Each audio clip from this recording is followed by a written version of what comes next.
The sleep of a laboring man is sweet, whether he eats little or much, but the abundance of the rich will not suffer him to sleep. You see, happiness doesn't come from getting more, but in wanting less.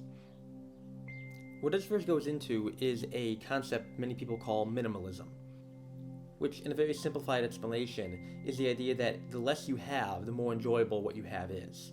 And, as the verse says, the laboring man, or someone who, does his work, whether he eats a lot or whether he eats a little bit, he can sleep soundly, because he doesn't have to worry about someone coming by and stealing what he has, because he doesn't have a lot. But a rich man, someone who, has great possessions, he can't sleep, because he's worried while he's sleeping that someone may come and steal what he has. He may have, multiple houses, and he can't sleep in all of them, so he's worried someone might break in when he's not there. It's the phrase that goes, the things you own end up owning you. The more possessions you have, the more you're forced to take care of those possessions. But I think the idea of minimalism can be taken to the extreme, where it becomes an idol, and it actually will become the very thing it was made to stop. Now, let me try to explain what I mean. The idea of minimalism is good, where, getting rid of clutter, and not having, a bunch of stuff, and not focusing your mind on the amount of possessions you own. I think it's a thing that, Christians, and even if you're not a Christian, it's a very freeing way to live life. You're not concerned with material possessions, and I think it's a very good way to live. But sometimes I find that minimalism can go too far in the expensive route, where you may think, okay, my objective is to have the least amount of possessions as possible. So you look into finding the perfect coat. So you only need to buy, one winter coat.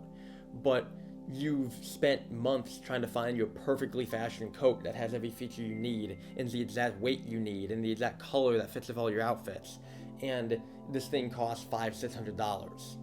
And even though you only own one coat, this coat now is a very expensive possession, and it's an idol to you, because this is the perfect coat that's allowing me to be as minimalist as possible. And if you get a tear in that coat, well, all of a sudden you get angry, because your very expensive coat just got damaged.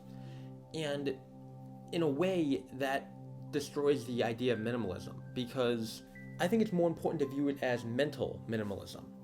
And what I mean by that is not minimizing the amount of possessions you own for the physical standpoint of it, but minimizing the amount of possessions you own for the mental aspect of it.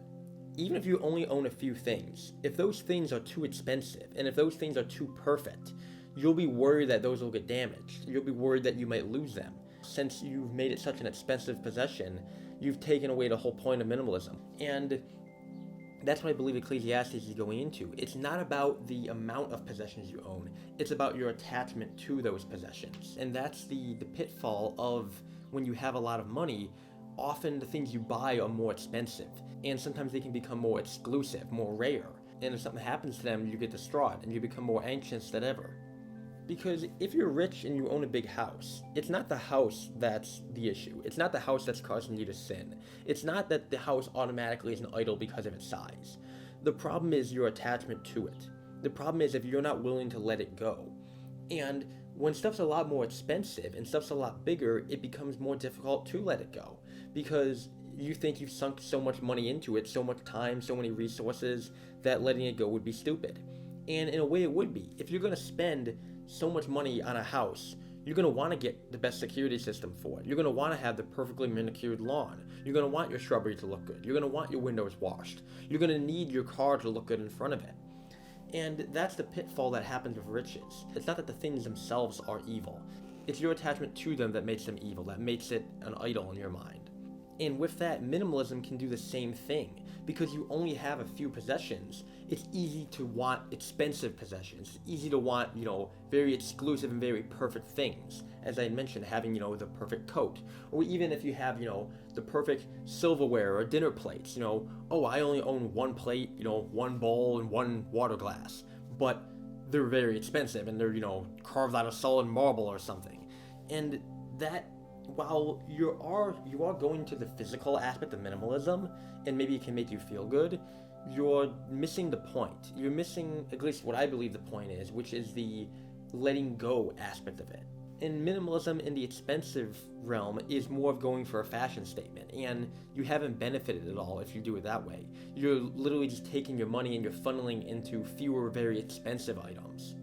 And I think that kind of misses the whole point that it's supposed to be going for, which is to let go of things. I think minimalism has to do more with your attachment. It's not the number of items, like I've repeated multiple times. You see, if we hold things too tightly, expensive possessions or even cheap possessions we can hold tightly. Just because something's expensive or just because it's cheap doesn't mean anything. But it's easier to be swayed by expensive items. It's a lot easier to fall into pitfalls with riches. But by no means do you need riches to fall into those pitfalls. You can have just as much idolism over cheap items. There's a quote by Corrie ten Boom. It says, "I have learned to hold all things loosely, so God will not have to pry them out of my hands."